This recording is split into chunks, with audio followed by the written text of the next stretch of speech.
Hello and welcome to PFF Fantasy Football Podcast. I'm your host, Ian Hartitz, and today we are breaking down all the DFS goodness ahead of Week 16. Fantasy season long over. Good. Use that negative energy and go win some freaking money on DraftKings this weekend. As always, to help you accomplish that task, I'm joined by none other than PFF's own prop prophet himself, Andrew Erickson. Andrew, how are you, my friend? Doing good, man. Holidays are coming up. People are listening to this on Christmas Eve, maybe on the way to relatives or what have you. You know, go and get the eggnog, doing whatever. But it's a great time, and it's a great time to play DFS because, like you said, you know, a lot of people get knocked out of season long, and it's the perfect time to make the switch over to daily fantasy sports. Christmas for, you know, Christians and general people might be on December 25th, but for DFS fiends, man, it is week 18. So we are almost there. Getting there. Week 16 should be a good time. And Andrew, you know, usually as we go through this, we go through our cash games first, 50-50s, head-to-heads, you know, not worried about the ownership, just trying to build that floor as high as possible. Last couple weeks, I feel like, you know, we've gone through these and we haven't been able to kind of get these 6 or 7, you know, shoe-ins into the lineup. Not really the case this week, you know, just already looking at, you know, our notes that we don't send to each other until the show starts. We are a lot on the same page here. Not awfully, we are definitely on the same page here. So with that said, let's start things off at quarterback. Started to go down the list. I saw Justin Herbert. I thought that was interesting. I continue to go down the list, and to my shock, to my complete just dismay, I see Jalen Hurts at 6,400 against the Giants defense. And he was priced at 7,300 against a mere 3 or 4 weeks ago. So Andrew, I know we can go all the way down to Fields at 5,200 if we want. Burrow set up well again against the Ravens under 6K. We can't get off of Jalen Hurts though. No, I mean, the only reservations we would have about playing Jalen Hurts would have been due to his ankle, but we saw him play and he was fine. Like he was fine. He's good to go. So I don't really think that you should have any hesitation to playing Hurts, who's really been, you know, the cash game play all season long, and his salary should be above 7K. It's not, so take full advantage. I mean, they're going to run the football all over the New York Giants. And I think the best part about him is you don't have to like stack him with anybody. Like you can just play him by himself because they may not throw the ball at all. So I think it makes it really simple to play Hurts at 6,400. I think he's too cheap. Definitely not Devontae Smith. Maybe he does have a big game, but we haven't seen, you know, the concentrated enough targets for him. He hasn't had more than 6 targets in a game in like 2 months or something ridiculous. Originally, when I was building this, I went to tight end, and I like Dallas Goedert at 5,100. I do think that's cheap, but as we kind of go through these, unless, you know, depending on what kind of happens in Los Angeles, I don't know that we have any true, you know, salary saving options other than going down at tight end, which we'll get to later. So I agree. Can certainly go naked with Hurts and not worry about a stacking partner. You know, when you have 10 rushing touchdowns, makes things a little bit easier for you. I saw a really cool stat from Mike Clay, ESPN's famed Mike Clay, this morning about Jalen Hurts. As I pull it up, Jalen Hurts has 14 carries inside the opponent's 5-yard line this season, more than double the next closest quarterbacks, Lamar Jackson and Ryan Tannehill at 6. I feel like they start QB sneaking from like the 4-yard line when Jalen Hurts is at quarterback, and I freaking love it, man. So lock in Hurts, and we're also locking in our RB1 and RB2. James Robinson, 5,900. David Montgomery, 5,700. The matchups, borderline erotic. Robinson against the Jets, Montgomery against the Seahawks. Like, these are best case. And we also have guys without Carlos Hyde involved, without Khalil Herbert, Damian Williams, or Tariq Cohen doing anything in Chicago. Like, even if we have these bad offenses in Jacksonville and Chicago completely shit the bed, it's okay. We'll get dump offs to, you know, our heart's desire. That's how David Montgomery's been living these last few weeks, man. Maybe he's not giving you much in the first 3 quarters. Then he's catching checkdowns the entire 15 minutes of the fourth. So Robinson, Montgomery, I don't see myself getting off of at all. After that, Andrew, it is interesting because I think this is a triple running back in cash week. Looking at the flex, we got a lot of good options, though. There's Sony Michel, fresh off seemingly taking over the backfield from Darrell Henderson at 5.5K. Ronald Jones just a little bit lower at 5.1K, set up exceptionally well, 11-point favorites against the Panthers. Obviously, we have Gio and Lenny Fournette out of the picture. And potentially Justin Jackson as the RB1 in Los Angeles if Austin Eckler winds up unable to get off the COVID list. Jackson's the cheapest of them all, you know, riding that 4K line. And we also have to consider that he's playing the freaking Houston Texans. So So, Andrew, out of Michel, let's say Eckler is out of Michel, Justin Jackson, and Ronald Jones, who you kind of feeling the best about for that final flex spot? Yeah, I think for me, it's Justin Jackson. I think that the price is obviously super appealing down. He's significantly cheaper than both Ronald Jones and Sony Michel. And I think that when you look at like competition wise, I mean, look, Joshua Kelly, I mean, dude, are they going to give him the ball at the goal line again? Like, I really doubt it because the guy's jumping over the pile and fumbling the ball. That was bad, man. And if you look at Jackson the last 2 weeks alongside Eckler, because they were starting to ease off Eckler a little bit, because they're trying to make a playoff run, extend the longevity of Austin Eckler.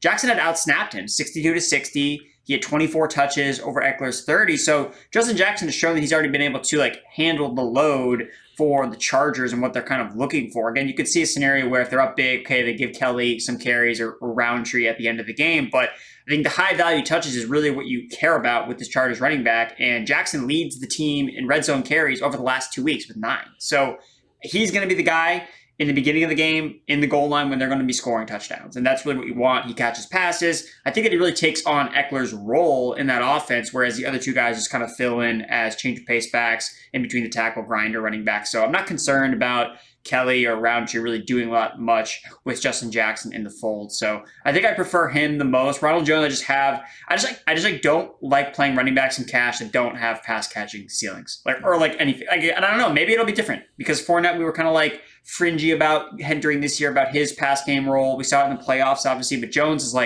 just been he runs stone dead when it comes to catching passes out of the backfield. So maybe if, Le'Veon Bell is inactive or something, that I can feel better about it, but concerns about Ronald Jones in the pass catching ceiling. If he doesn't find the end zone, it's okay, they rush for 80 yards. Okay, it's 8 points. So concern about that. And I guess Michel, I'm a little more convinced that he is kind of the guy who they favorite over Darrell Henderson. I know that we were talking before we got on here about Henderson, easing him back in, but it just seems like Michel is kind of just the better rusher, in between the tackles, the guy that they like to use a little bit more. And the Rams haven't really thrown to the running backs a lot anyway, for the most part, because again, I mean, you got to get Cooper Kupp, 20 targets a game. So sorry for the running backs, but Sony Michel is still running a lot of routes. So I do think that if they do fall behind, I think that he still would see some work as a receiver. So I think that I still prefer Jackson out of the three. All fair points. And as I continue to build the lineup, it's funny, the guys you start with inside your cash game lineup and you're like, well, I could go down just a couple $100 here, and all of a sudden get up to Keenan freaking Allen as our third receiver. So as I continue to go through this, I do see where you're coming from with Justin Jackson. We have, again, I think you'd be hard pressed to poke a single hole other than just the overall offensive environment, which I get that, not exactly a small thing to gloss over, but for Robinson and Montgomery, with the benefit of those added great matchups and the 3-down rolls, I think you'll be hard pressed to get off of them. I like your argument for Justin Jackson. I'm leaning towards him now myself if Austin Eckler is going to be out of the picture. I do think Rojo and Michel, though, again, man, we were hard pressed to find one running back we felt good about last week, I feel in this conversation. So no, compared to Robinson, Montgomery, Jackson, I do think Rojo and Michel aren't quite as strong of plays, but they are certainly cash game viable, as the kids would say. Now at wide receiver, we have enough room. Let's get up to Cooper Kupp, 9,100. He is averaging the most PPR points in a single season ever among a wide receiver. By ever, I mean in the last 50 years. I'll try to find the guy's name later, but there actually was someone in 1951 that was putting up similar points. So as long as you can accept that it's the second most technically ever, then you should feel good about Cooper Kupp. And then, of course, we got Antonio Brown, basically a consensus wide receiver 1 in season long. So, of course, let's price him at 49 freaking 100. Yes, we do have to worry about the potential Stephon Gilmore shadow. Maybe, we see Brady spread things around otherwise, but come on, guys. Antonio Brown, he should be healthier, than he's been all season, basically having the extra 3-week suspension to come back from that injury that had him sidelined in the first place should be more than enough volume with Godwin and Evans gone. So similar to running back, man, I do think Cooper Kupp and Antonio Brown, we have those two for sure. After that, it does get a little bit more interesting. Andrew, Gabriel Davis did a lot of good things for us last week, but I think we have enough room to potentially pay up at this final third wide receiver spot. What are kind of your general thoughts on how you want to approach things after AB and Kupp? Yeah, I put Davis in to kind of like, all right, like he's a good value. And then I was like, oh, well, I actually have way more salary left over. So I was able to kind of move off of Gabriel Davis. And not to say that he's fine, like, though. Yeah. Yeah. Yeah. Like, it's not like, oh, I need to, like, I can't play Gabriel Davis. Like, no, like, depending on, different slates, Gabriel Davis would still be a guy that you would have to, if we didn't have, these cheaper running backs to pay for.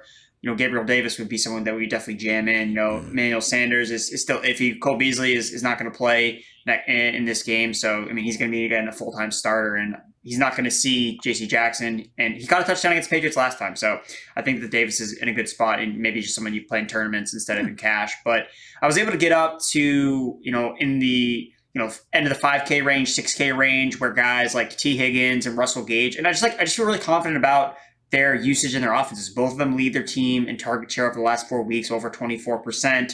Both have good matchups. Higgins is playing the Ravens. They don't have like a secondary anymore. Like they don't have any cornerbacks left.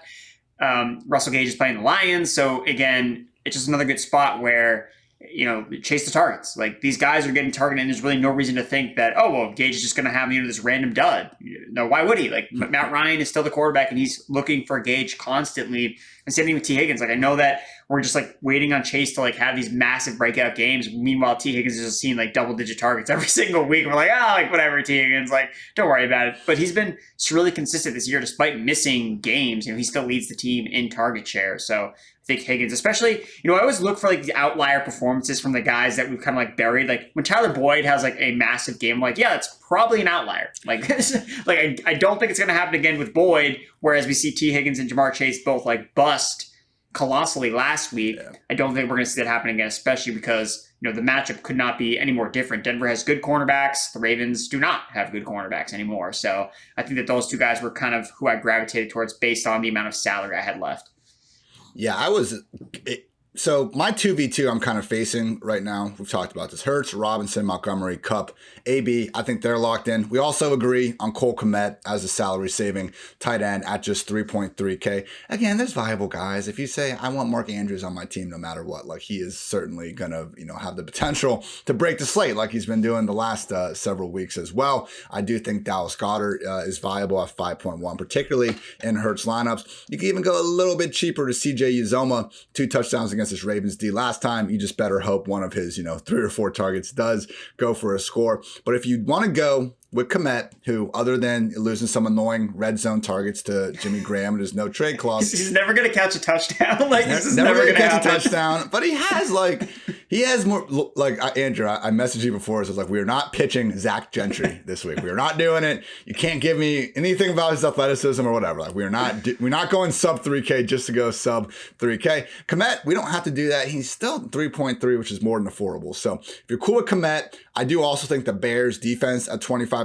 I thought they were about ready to turn it in for the year, man, after they gave up 84 points or something in like their last 2 games. Maybe it was in the 70s, but for them to go out against the Vikings, man, shut down Kirk and Dalvin in that same game, despite having, their offense do next to nothing.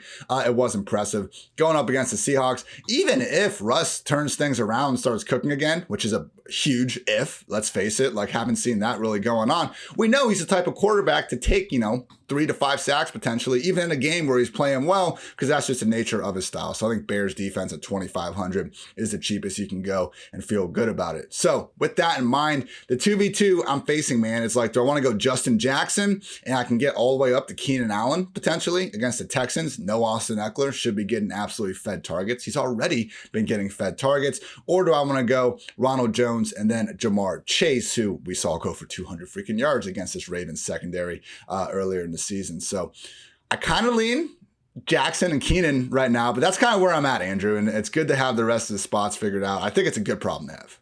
Yeah, I think that in a for me, I think it's clear, I would play the Chargers guys in a cash format, and then I think the other two were better suited for tournaments because Ronald Jones target is floor is so much higher for Jackson and Keenan. I feel like Ronald. I like Ronald Jones as a tournament play. I guess I don't know how popular he will end up being, so maybe I'll have to change my tune on that. But he's so game script dependent. He needs to catch a bunch. He needs to score a lot of touchdowns. He's not correlated at all to Brady. So it's a totally playing off of if you're going to play Brady stacks, you don't want to play Ronald Jones with him and vice versa. And then Jamar Chase I mean, dude, the guy either gets it's like Joe Burrow. Like Joe Burrow, his last 5 games, he has 2 games over 300 passing yards and 3 games under 200 passing yards. So he's like kind of become, the poster boy of like GPP quarterbacks because he either does literally nothing and is still like efficient and still like finishes as like a fringe top 15 quarterback, or he, just goes off because Chase, and it's all predicated on if Chase like delivers that like 80-yard touchdown.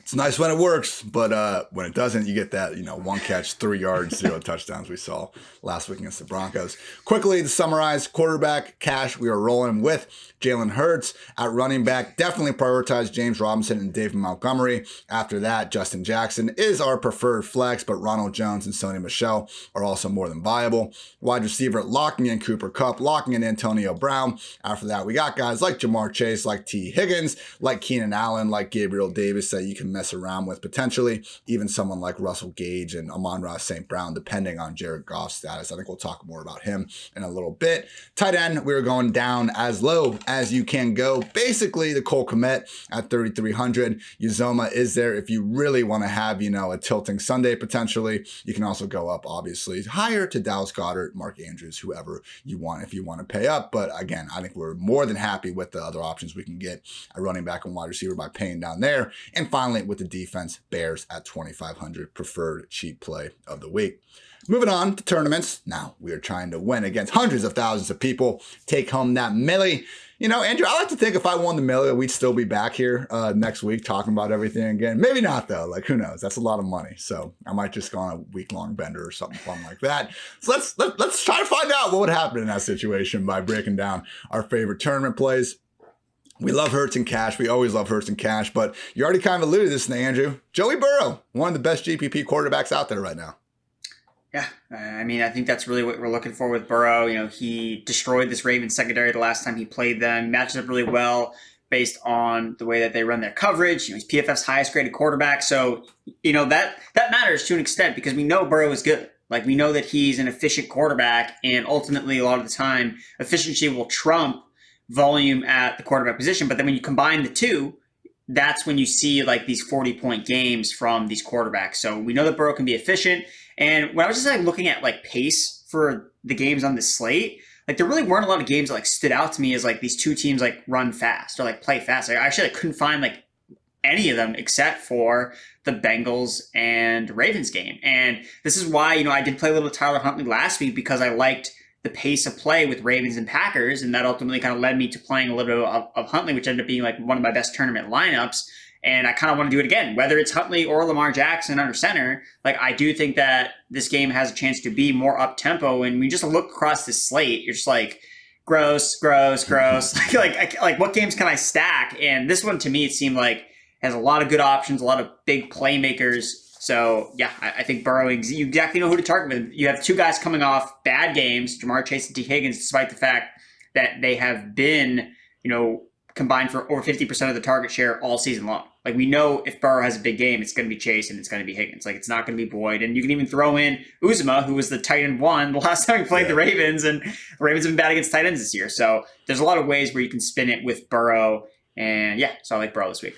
When you look at Burrow this year, the reason why I was so off on Tyler Boyd in season long was because I thought the volume they had last year would carry over to this year and they would have enough throws to enable 3 fairly consistent, wide receiver 2s in fantasy land. Because last year, Burrow, in 8 of his 10 games, he had at least 35 pass attempts. And the game he got hurt, he was at 34. So basically 90% of the time he was clearing 35 pass attempts. This year, he has only done that 4 times. And when you look at those games, loss to the Packers, blowout loss to the Browns, blowout loss to the Chargers. These games that, had the negative game script in there. The one game that didn't, though, where he still threw the ball 38 times, was this first matchup against the Ravens. I know that was, kind of during a time where Joe Mixon was a little bit more banged up. But don't look now, Andrew. He's kind of banged up as well at the moment. I think Zach Taylor, while he doesn't want to throw or push the pace too much in this Bengals offense throughout the year, maybe, just maybe, he realizes that the best path to taking down this Ravens defense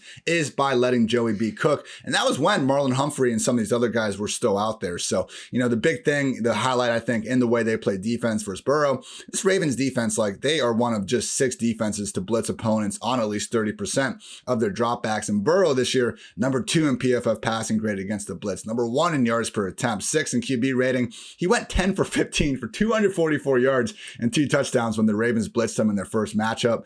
I mean, the Ravens, Dwayne and I were talking about this on our pod, previewing all the games. Like, the Ravens this year, they run man coverage basically more than anyone, and they haven't changed that despite losing their top cornerback. So they've always just kind of been like, it's our system. We're going to do it the way we see fit. Similar to Seahawks, the Seahawks just run zone all the damn time. So I really think this matchup for Burrow, for Higgins, for Chase could provide the same sort of fireworks we saw the first time around.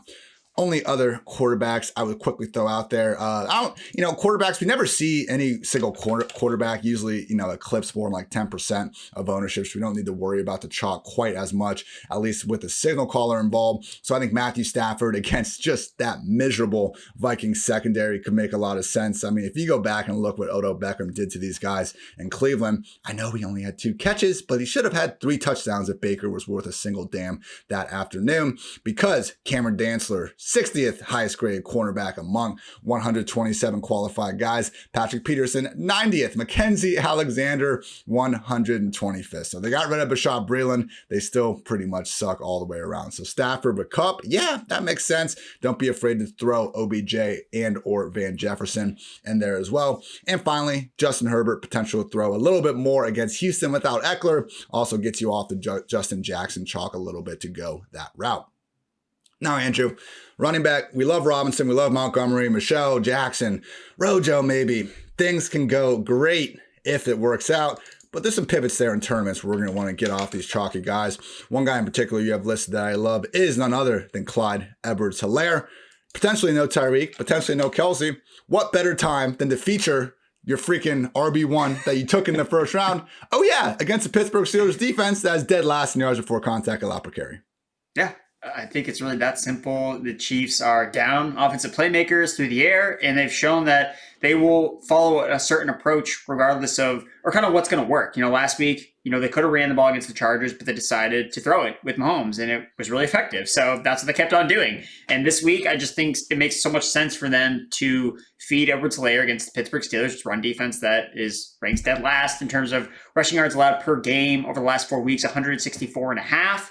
So I know CH wasn't great last week, just 32 yards on 9 carries, but I mean, he's still the 1A in the backfield. I know that they like to mix in Darrell Williams here and there, but I mean, yeah, like you said, they drafted him in the first round and they don't have their top 2 guys potentially. So let's use it. Like, come on. Like, even if he has one good game, it's like all the justification behind Sony Michel getting drafted by the Patriots in the first round was because of that playoff run he had. It's like, fine. Like, all is forgiven. Like, he was good for 3 games when it mattered the most. So they need to lean on Edwards-Helaire in the spot. So I think, too, because of his price range around all those other guys, I think he's $100 cheaper than Robinson. I think that he makes a lot of sense. I just don't think he's going to get necessarily a ton of rostership potentially because there are, safer options, better 3-down running backs that are involved through all facets. Like, there's no, committee with some of these other guys. Whereas Edwards-Helaire, it's like, well, if you just look at the matchup, other than Robinson, he's probably right next in line just because of how bad the Steelers have been against the run this year. Other tournament running back I throw out there, Josh Jacobs as a pivot off of James Robinson again, sitting there at 5.9K. Yeah, I could see a situation where the Jaguars offense can't move the ball because of the freaking Jaguars. We'll go with it in cash. Volume is volume. But in tournaments, Clyde at 5.8K or just a little bit more, Josh Jacobs at 6K at home against Drew Lock and the Broncos. I know Jacobs in this Raiders offense really ever since Ruggs was out of the picture, they've been struggling. Thanksgiving's been the only time they've scored even more than 16 points. But we have a workhorse 3-down running back, again, in a bad offense and in a game script that should really benefit him. I understand the Broncos defense isn't as bad as the Jets or not as bad as the Seahawks. They're much better than both those groups. But hey, they have Drew Lock. And as much as I love watching Drew Lock be entertainingly bad, I think we could all see how this game gets away from them, sets up the Raiders with some short field. And Jacobs is, your best bet to go find the end zone in those situations. So Jacobs just one of these guys, I think, any running back that can get 20 touches a week, we know that they have, the potential for 100 plus yards and multiple scores. Also, I'd be remiss, Andrew, if I didn't let you go talk about this next guy. Kings stay Kings, Cordero Patterson. We got the Lions not getting a ton of targets lately, but it's not like his workload has been cut down on a route basis. When we look at this every single week, I feel like there are certain defenses, Texans, Jets, Jaguars. We want to line up and play guys against them. And the Lions certainly fall in that category. Yeah, here we are, 30 minutes in, and we haven't talked about any Falcons players yet. Let's talk some CPAT. Yeah, Cordero Patterson. It was a rough week last week for him. He had 21 rushing yards, 18 of which, he had 18 rushing yards, 21 of which came after contact. Sheesh. So the offensive line was just getting trucked by the 49ers defensive line, which actually is the best defense in terms of yards before contact. They are getting into the backfield like more often than most other defenses this year. So, we'll see how the Titans run game, goes on Thursday night after that game's already been played. But I think Patterson, maybe people have soured on him. Like, he's always a guy that, I have just struggled to click the button on, and a lot of metrics. I'm his pass game usage isn't, as good as I want it to be. Like, they're still sprinkling Mike Davis here and there, but I kind of throw that stuff away when the matchup is so great. And especially last week, because the dude, he scored a touchdown. He was in the end zone, and they overturned it, despite there's no conclusive evidence. If it had been called short of a touchdown on the field, then they should have kept that. But because they called it a touchdown on the field, there was no evidence whatsoever that said, oh yeah, that's clearly he's not in the end zone. And then they got stuffed the next 3 plays. Right, exactly. So nobody would complain about, Patterson busted my fantasy championship, screw this guy. It's dude, he literally scored a touchdown, they just called it back. And nobody would have cared. He would have been fine. So again, before that, he's rushed 58 rushing yards at least 3 straight games. He's been averaging 15 yards or 15 carries per game before last week. So Lions, 6th most rushing yards allowed to running backs in the last 4 weeks. Yeah, I think that Patterson, he's an explosive guy. To get some people are concerned about, is he starting to kind of wear down as the season goes on? But hey, man, like you said, Kings stay Kings. So I'm going to be playing Patterson this week. That's all we needed to say about it. We didn't need to throw in the rest of it. All right, let's look at some wide receivers. Obviously when we pitch quarterbacks on here, we're stacking them with some of their top options. So when I was talking Herbert, yes, Keenan Allen, but don't forget about Mike Williams coming off a bad game. Houston, though, ranks 31st in yards per attempt allowed when opponents throw the ball at least 20 yards downfield. And once again, if Eckler is going to be sidelined, I think it would make sense if these wide receivers get more involved on a per down basis. With Stafford, yes, Kupp, and also, yes, OBJ and Van Jefferson, particularly Jefferson. I think, all things equal, I think we can kind of expect OBJ and Van to have similar roles on a per week basis. Would expect OBJ to carry the heightened ownership, though. And then with Burrow, obviously, Jamar Chase and T. Higgins. I will say, though, Rojo, yeah, there are some pitfalls there. The one guy going a little bit under the radar here, and he's been in some waiver wire columns and all that, but what about Tyler Johnson, just at 3.9K, man? I know he let us down earlier in this year when he was kind of replacing Antonio Brown in the lineup, but that really wasn't what he was built for. Tyler Johnson is their number 4 receiver, but specifically, he's Chris Godwin's backup in the slot. So when they lost him originally, they didn't have Scotty Miller, they didn't have Rashad Perryman yet. Jalen Darden was still, I think, learning the offense. We haven't seen him get consistent reps really all year, and more so just a few lately. So Johnson now in the slot. Godwin's not coming back, man. I don't think they're going to be content to just force feed AB and Gronk, 15 targets a game for the stretch run. They're going to need to find a consistent third option, and Tyler Johnson should be that guy taking over where Brady likes to throw the ball most. So specifically in this matchup, we've seen Stephon Gilmore shadow Russell Gage and Stephon Diggs over the past 2 weeks and do a pretty damn good job. Look, it's AB and 4.9K. He's way too cheap to even consider fading in cash. But if you want to pivot off of one of the more chalky wide receivers in the slate to someone that still has a great matchup and Tom Brady under center, I think Tyler Johnson is your guy at just 3.9K. Also in the mid 5K range, Russell Gage, 5.9K, Amon-Ra St. Brown, 5.6K. If Jared Goff is off the COVID list, look, these slot receivers, I think we have this kind of fallacy in our heads that these slot receivers aren't ripping off, the 80-yard touchdowns, don't have upside, especially on a full PPR site like DraftKings, man. We'll take 8+ catches, 90 yards. I'll take 8 catches for 90 yards rather than 4 catches for 90 yards. Who cares? It's better. We'll take the extra points 8 days of the week. So keep that in mind when you look at these slot receivers. Like upside is kind of like a term that I think we don't necessarily use correctly all the time in fantasy land. We talked about Gabriel Davis already. Also just a few cheap punts at 3.5K or under. Zay Jones, now that, he actually did miss practice on Wednesday, so keep an eye on that. But Zay Jones at 3.5K has been getting the targets because defenses finally snapped and we're like, all right, enough with this 5'7" white receiver just beating us every week. We're going to bracket Renfro, Laquan Treadwell at 3.5K, and Nico Collins at 3.4K with Brandon Cooks out. So that's my spiel, Andrew. I know you like Mike Williams this week, and I kind of talked about that. But what about, maybe, just maybe, the man that hasn't had a top 20 finish since week 4, but we know how talented he is? DJ Moore, Sam Darnold, maybe going to be back for a bit. Cam Newton's still starting. It's a mess under center, but all the targets continue to go DJ Moore's way, man. Yeah, like I think DJ Moore runs a route, gets open, and just sees the ball and is like, I don't even know who threw this ball, but I'm just going to go up and catch it. I mean, the guy just makes continuously such sick catches every single week, like these one-handed grabs. I'm just like, can we get this guy a quarterback, please? So 35% target share over the last 4 weeks with Cam Newton under center.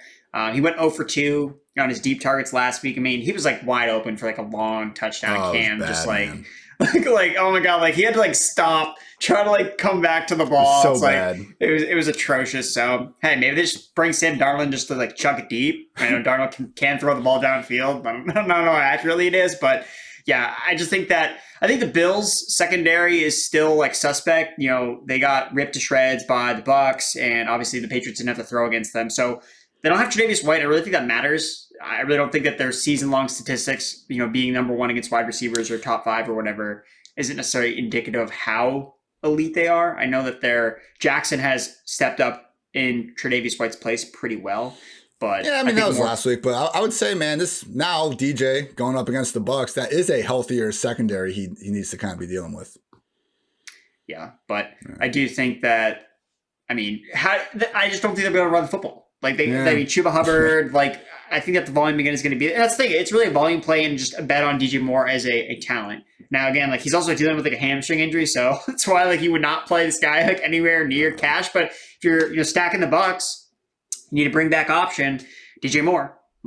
He's the guy. So that's who I would kind of gravitate towards in some tournament lineups for Buccaneers stacks with DJ Moore as my primary bring back. Other guy I think is kind of interesting. So Mecole Hardman with Tyreek Hill potentially out now. Only 3.5, man. So I'm trying to wrap my, and I kind of want to get your thoughts on it too. I was trying to wrap my mind around, because I feel like I've been in this position before. It's all right, this guy's out, Mecole Hardman, because we've seen this before with other Chiefs receivers have missed time, and we thought Mecole Hardman would have a bigger role, but then he ended up not having a bigger role.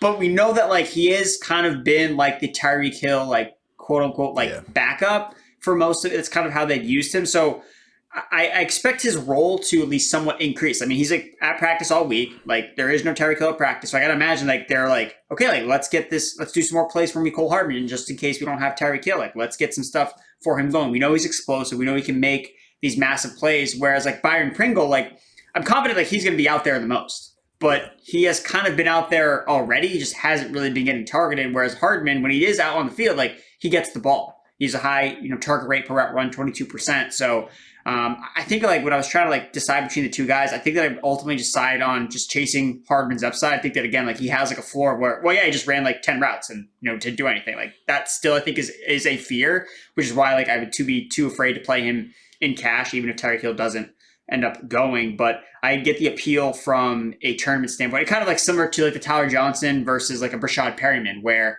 I think Johnson is probably the safer projection because we know he's going to be on the field the entire time from the slot, but we also know Perryman could be the guy that takes the ball off the top, make the big plays on the outside, where we really are relying on Johnson to see that Chris Godwin type volume. So that's kind of the way I was kind of looking at those certain situations. I'm not sure if you have any other thoughts on Hardman.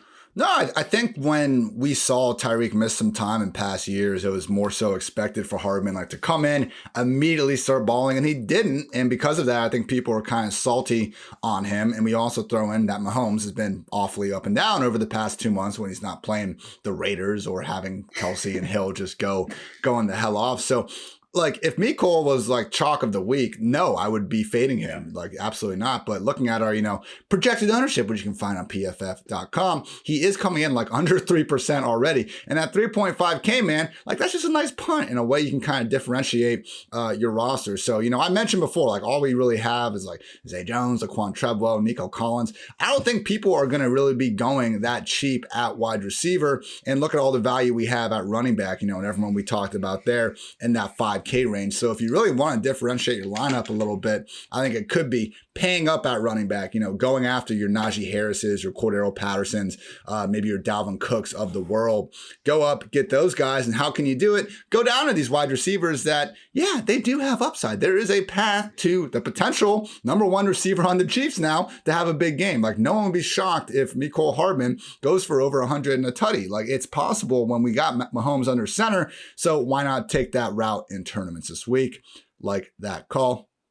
Now at tight end, Kyle Pitts, 5.8K at home versus the Lions. If it was ever going to happen, you would like to think it could be in this spot this week. Not completely sold on it. It has been Kyle Pitts. It's been rough. But hey, man, last week he did finally get open deep, caught a nice 49-yard rainbow downfield. I was surprised to see Matt Ryan is actually our highest, or he's our best passer. He's not just the highest guy, whatever. Maybe he is, maybe he isn't. But he has the highest adjusted completion rate this year on passes thrown at least 20 yards downfield. Good for Pitts. And he almost had he would have had over 100 yards last week, I think, if they would have given him this, it was almost picked. I just kind of looked away and then I kept reviewing it and I was like, what are they doing? Similar thing like the Dallas Goedert kicked interception. I was like, why are we still watching this play? And then you kind of see what happens. So it was almost picked downfield, but Kyle Pitts ripped it out of the guy's hands. And it looked like he got 2 feet down, but didn't. So finally, I was starting to see this dude make some actual great plays that weren't just based on volume. And again, it's the freaking Lions. So Gage, Pitts, don't count out this passing attack against Detroit. And then also, if you just want to stay a little cheaper though, Foster Moreau, Gerald Everett, 3.7K, 3.8K. Obviously, make sure Waller's out of the picture, but I think those guys are viable, kind of pump plays as well. And would just note, if you take away positional designation, you put wide receivers and tight ends together, Mark Andrews, Travis Kelce, and George Kittle are top 12 wide receivers and tight ends. So they're just still top 12 scorers. I know Kittle's playing on Thursday, but truly, if Kelce plays, obviously and Andrews out there, you can put someone like Foster Moreau or Gerald Everett in your tight end spot and then not be afraid to flex Mark Andrews and or Travis Kelce out there as well. So just some notes there. Andrew, though, the one guy that has just been consistently balling here with Minshew, with Hurts, is Dallas Goedert at 5.1K. And I know the Eagles don't make a habit of passing it, but I almost feel better about Goddard's floor than a lot of these guys because just the amount of, quick RPO play actions like dump offs where Hurts is pretty much just still reading a guy with the ball in his hands. And then all of a sudden Goedert has a bunch of green grass ahead. I know he's gone off in 2 straight weeks, but man, it's a great player. He's got a big role. Who's to say it can't be 3 in a row? Yeah, I mean, he's taken over kind of as the number one pass catcher. He has 15 targets in his last 2 games, over 100 yards last 2 games. And if you look at the Giants, they rank dead last in the NFL in terms of red zone targets allowed to tight ends. So that's what you need. Now, if you're going to pay $5,100 for a tight end, they either need to go over 100 yards or score a touchdown. And I think that the touchdown equity is really good for Dallas Goedert here because if Jalen Hurts throws a touchdown, if he doesn't run it in, I can almost bet that it's going to be going to Dallas Goedert or, one of these tight ends. He's the one that's obviously featured the most, since Zach Ertz has been gone. He's been running, his usage is elite. He's running route in over 85% of Jalen Hurts dropbacks. So, I mean, yeah, he's got everything you want. And again, he's a way to get off of, probably very chalkier Mark Andrews, Gronkowski. I expect to be pretty popular without Chris Godwin and the full potentially Mike Evans. So, again, I think that he probably has similar up. Maybe again, it depends on game script. So you need to build your lineup because the fear is that the Eagles just don't throw the ball at all, and that's why he doesn't get it done. That's the path to him failing, which is kind of why I would probably stay away from it in cash. I just don't like paying up for the middle range tight ends. But tight ends suck in general, so I'm just all right, we're just gonna punt it, and that way if they suck, then it doesn't matter. Which is why Kmet sticks out to me because I know he's not really a tournament guy because he can't score touchdowns. It's not going to happen as long as Jimmy Graham just has that damn no trade clause. But I also like as well to mention, so Jared Cook, I think so. He's kind of in that same 3K range. And basically, like, I look at Cook as kind of the anti-Cole Kmet, where like his targets really aren't super consistent, but the potential for, I can't imagine Donald Parham's going to play in this game. So just one less tight end to kind of feed towards. And he has touchdown equity. The Texans have given up a lot of touchdowns to tight ends this year. And Justin Herbert's going to throw for a lot of scores in this game potentially, especially if there is no Austin Eckler. So Jared Cook kind of sticks out to me as the tournament guy, where his target share may not be like pop off the screen, but he probably has a little bit more touchdown. He definitely has more touchdown equity than Cole Kmet does. Like I feel pretty confident in saying that. So that's one of the other tight ends that I like. Uzomah, I know we hit on when we're talking about the Bengals. I mean, look, he just blows up against the Ravens. Like that's what you're betting on. Like he has really good usage. Like he runs a ton of routes. He's on the field a lot for the Bengals now. He's like basically just doing cardio. He's one of the cardio kings this year at the tight end position. But if he's ever going to have a big game, massive game last time he played the Ravens, so definitely in his range of outcomes. And then, you want to just save all the money. Look, Brevin Jordan would have worked last week if the team had just decided not to play him because some reason, we're going to make him active, but then not play him because he had this hand injury. It would have been nice to know ahead of time, that was their plan. So yeah, I mean, he's super fringy, but he's not on the injury report this week. So he's going to play, and his target rate per route run is still very, very high because he ran 0 routes last week. So look, the Chargers, we saw them. What did they do to Travis Kelce? Just got absolutely ripped by the tight end position. Like they have actually done a lot this season. So Brevin Jordan, I will be playing again. And yeah, I'm just going to pretend that last week didn't happen. That was a frustrating one, but yeah, nothing obviously we can do about that when they're active, but they just decide not to play. Man, it's like super annoying that after the game starts, he was in one of my bigger tournament lineups too, because I'm I want to punt tight ends, so I'm looking he's active. Jordan Akins is getting all the reps though because he's dealing with his hand and just why is he playing, man, if he can't actually get in the game? Oh god. I was tight end, man, killing me. But hey, it's cheaper now, so save $300. Hey, I'm going back to it. With Jared Cook, it's interesting. As contrary to popular belief, I'm not 100% on my lifelong rankings, so I'm not always right on all these guys. And I was surprised to see Jared Cook come in with our PFF projections, which Kevin Cole always does such a great job updating and all that, coming in as the tight end 6 this week, only behind Kittle, Pitts, Gronk, Andrews, and Goddard. So no, I don't have him personally ranked tight end 6, but I definitely don't have him 10 and 6. Smart guy, and projections are different than rankings. We're not going to get into how and why and all that, but just goes to show that again in this matchup with that touchdown equity, there is certainly a path for Jared Cook to post an upside at tight end 1 performance. Quickly on the defenses, Andrew, got any other notes? No, I think that, Seattle makes a lot of sense against the Bears if you have a little bit more money to spend up. I was actually able to kind of get up to them in cash, just kind of the way that I had built one of my lineups. All right, Seahawks defense, yeah, it's not a great defense, but the Bears offense is just one of these offenses that is just dysfunctional. It's kind of why we like the Bears defense, because I think that's the perfect way to describe Seattle's offense. Just dysfunctional. It just doesn't what is it trying to be? We don't know. And, they're just a mess. So I think that the Seahawks DST makes sense. Jaguars again with James Robinson. The Jaguars defense has to do something one of these weeks where it makes sense. And last week, of course, it was the Texans D. That was the better play. Now this week it's Jets versus Jaguars defense is trying to decide between the two. So, but yeah, I'm just gonna play Jaguars defense and kind of when you're gonna mention it, but Jaguars D with James Robinson. I think it's one of those good running back DST stacks. Yeah, just, and every week I try to just point out some easy correlations with the starting running back and the defense when it's actually a decent enough matchup for the defense. As Andrew stated, a great tournament running back this week, Cordero Patterson. Pair him up with the Falcons defense. They could be facing Tim Boyle. Also with the Jets, Tevin Coleman worn it out last week, but Michael Carter still had, the higher snaps, all the target share, things of that nature. And they are facing Trevor Lawrence and the Jaguars. So Carter and that Jets defense. New favorite pastime of mine, Andrew. The Jets dancing video from a couple years ago. I tweet out like a madman. One of my buddies is basically now sending me that video with a different song piped over it every week. So I got a Blink-182 mashup version ready to go out Sunday morning. Let's get the Jets D going again, baby. I don't think a single person in that video is still on the Jets D, but you could imagine. We also got Devontae Williams and Melvin Gordon. Seems like there's more reason to run than ever for the Broncos. Might as well get that defense against Derek Carr and the Raiders, who we all know have a low floor. And on the other side of things, why not Josh Jacobs and the Raiders defense going up against Drew Lock and the Broncos?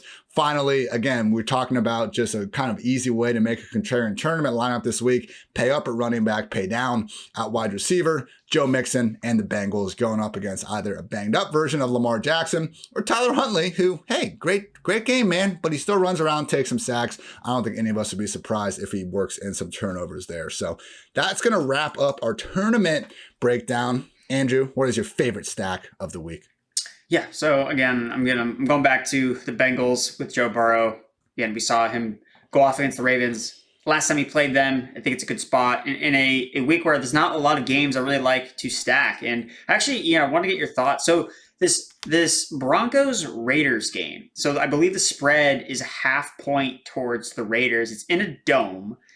We have Drew Lock starting, and I'm like really having trouble trying to get a read on like how I think this, because I think that there is a chance that we see some like fantasy points scored in this game. You have the Raiders defense that's not very good. Yeah. Drew Lock can be wild and kind of create, kind of like through his own well-doing, like kind of make games more fun. Like you've alluded to that. Like He makes games more entertaining. So with the spread so close, like I'm trying to figure out, like, I actually didn't even mention him, but he was one of the receivers I kind of thought was interesting in tournaments, was actually like Courtland Sutton. Like Sutton has been like absolutely a dead zero with Bridgewater at quarterback, the last basically 6 weeks of the season. But last week he saw 24% target share, had 143 air yards, and Lock targets him deep. Like that's the biggest issue with Sutton. Like we know he wins downfield, and the last time Sutton played the Raiders, it was his last good game of the year. 8 of 14 targets for 94 yards and a touchdown. Like, dude, his player props, 20 and a half receiving yards. He can get that one catch. For Courtland Sutton, 2 receptions. It's the same as Albert O. 2 receptions. It's like we've hit like rock bottom with Courtland Sutton. I'm just like, but Drew Lock is the quarterback now. Like, and I think that gives some reason of a semblance of change. Like with Teddy Bridgewater, I had zero confidence in Sutton whatsoever, but I don't think we should totally overlook the fact that it's a totally different quarterback that is known for being uber aggressive down the field. If they fall behind, which could happen in this game, even though I think the Broncos have a better defense, I mean, the point spread is only half a point. So Drew Lock could throw a pick 6 or whatever. Then if they're playing from behind, it's like, oh man, like we could see some of these Broncos receivers actually do something. And they're all cheap enough where, again, this fits the pay down a wide receiver and pay up elsewhere strategy. Yeah, so I just thought this game was kind of interesting. I feel like it's just like hard for me to get a read on how I think it's going to play games, because like the running backs like kind of make sense from a perspective. The receivers make a lot of sense. You have guys. I'm not sure if you had like a particular take on how you think this game kind of might flow. I see the Broncos try and do what they do with Teddy, man. That's just run the piss out of the ball, and I'm not positive the Raiders are necessarily going to be able to stop it. They have been better against the pass and the run throughout this year. With that said, man, we just saw this Raiders team not be able to run. That's what I mean. It's like they couldn't stop Browns, so Nick Mullins, dude. Like this, I'm just like, all right, I'm fine cherry picking a player here and there. I just don't think this has, what it takes to really boom. Like if we were seeing more consistency out of the Raiders, then maybe, but I don't think I'm going to try game stack it by any stretch. So you're not double stacking Drew Lock? No, not quite. Not this week, but it would fit my 2021 narrative. CPAT first, then Duke Johnson. Dude, I'm saying, man, the holy shit, what is it? The Hartitz Trinity. Hartitz Trinity. And then we'll get the Triforce with Chris Herndon rolling out later this year. Real quick, just a fun stack. I'm going with Joe Burrow, Jamar Chase, and then bring it back with Marquise Brown on the other side of things. I know he hasn't boomed in a while, but at least 5 catches. I believe in 6 straight, might even be 7 consecutive games. We know that against this, not bad group of Cincy corners, but the thing is, there's Chidobe Awuzie, there's Mike Hilton, they're top 15 in PFF coverage grade. Then there's Eli Apple, who's I believe 80th at this point. So really is a sore thumb out there, and I think Hollywood can take advantage of that one. Now, Andrew, 2-0 last week with the props. Man, dominant. Did not even have to sweat these. You said Justin Fields would go over 180.5 passing yards. He finished with 285. Also said over 45.5 rushing yards for Deontay Foreman. He finished with 108. What do you got for the people this week? Yeah, so going right back to the overs, because this was the first week on the Prize Picks article I do with Ben Brown where we went 4-0 and we just hit all over. So it was like, well, we should have been doing this all year. Like, why are we betting unders? Let's just go over. So I'm going to head back to the over here with Cordero Patterson. So his rushing yards prop is at 47.5, rushing yards. And, I talked about Patterson as a GPP play, but basically it's for all the same reasons. Like last week, I think that it's just the last week's performance really tanked his rushing line, his projection when he had been over 58 rushing yards in the 3 games prior. He's averaging 15 carries per game. Like he's still like the running back 1 in the offense and he's playing the Lions. So I think that he gets past this one easily at 47.5. He's explosive. I'm not concerned about the Lions defense trying to stop him because it should be a close game too. So it's not going to be like he get game scripted out where they're not running the football. So I think CPAT is in a good spot to go over 47.5 rushing yards. And then, there's a lot of value to be, had with some of these Broncos receivers like props because they're like all over the place when it comes to, and basically I'm taking the overs on the really low ones and I'm taking the unders on the highest ones. So, they have Jerry Jeudy at 4 receptions and it's like, there's no like indication whatsoever that Drew Lock is going to number 1 favor Jerry Jeudy at all. He definitely tried to throw the ball last year and like that was an epic failure. It just like did not work at all. And when what he's played this season, Jerry Jeudy has not been near the top in terms of target share. It's been Fant, Sutton, Tim Patrick, basically everybody else except Jerry Jeudy. So the fact that his receiving or his receptions is at 4 and is the highest among all the Denver receivers just doesn't really make a lot of sense to me. So I think it's a safer bet to bet on the under with the Broncos receiver that, the market has kind of as the highest. And when you look at the Raiders defense, they actually rank 5th in the 5th fewest terms of targets to slot wide receivers this season. So you have, the strength with the slot receiver. You have a different quarterback under center. Like Jeudy had been getting the target share with Teddy Bridgewater, but, you have to make adjustments when a different quarterback, especially stylistically, takes over. So again, the offense still wants to run the football. And again, that's like another path where you can see Jerry Jeudy failing here, where if they control the game with Javonte Melvin Gordon, then Denver wants ideally like for Drew Lock to never throw the ball at all. And that means Jerry Jeudy's going to hit the under. So I think 4 receptions is too high. He's got to catch 5 balls. That means he needs to see 5 accurate passes from Drew Lock, which I think that's asking for a lot. So I'm going Jerry Jeudy under 4 receptions. And I know Jeudy has been hitting that number, but like you said, that was with Teddy, and it wasn't like he was just completely balling. That was the most frustrating part for me about the Teddy experience here. Like, yeah, it's annoying that Courtland Sutton and mostly Tim Patrick aren't getting anything going, but I could live with that if it would mean Jerry Jeudy just balling out week after week after week. Nothing's been happening in this passing game. Maybe Drew Lock can at least make it entertainingly bad. So Jerry Jeudy under 4 catches, Cordero Patterson over 47.5 rushing yards. You heard it from the prop prophet himself. Andrew, we made it through 16 of these. We got more on the way, week 17 and beyond. But in the meantime, everyone can find your work at pff.com. As always, you grind, you work hard, even in the Christmas season. You just put on a holiday sweater because, let's keep the vibes positive. Football, fantasy football, start 'em, sit 'em, buy low and sell high targets based on high value opportunities. Fantasy football ranks, waiver wire pickups, and his DFS cheat sheet will be out there before too long. All that and more from Andrew Erickson on pff.com. Anything else you want to get off your chest, my friend?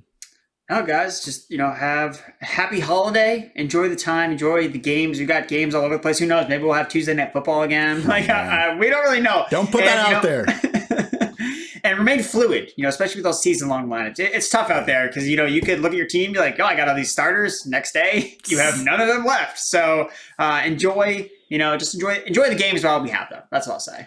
Yeah, I blame everyone that was talking, I saw all you in like week 12. Oh, Elijah Mitchell, he is the league winner. Like, let's go back and look at that week 1 fab again, like just victory lapping. You guys couldn't have waited like another 6 weeks. I blame you all for the injury. And this is not me saying it was a bad waiver wire pickup. I don't want to get into that, but I blame the victory lappers whenever anyone gets hurt. So for Andrew, I'm Ian. Please don't victory lap and cause our players to get hurt. It's week 16 for the love of God. But hope you guys all have a happy holiday season. Andrew and I will be back with some injury goodness on Christmas Eve. So for Andrew, I'm Ian. Thanks again. Until next time, take care, everybody.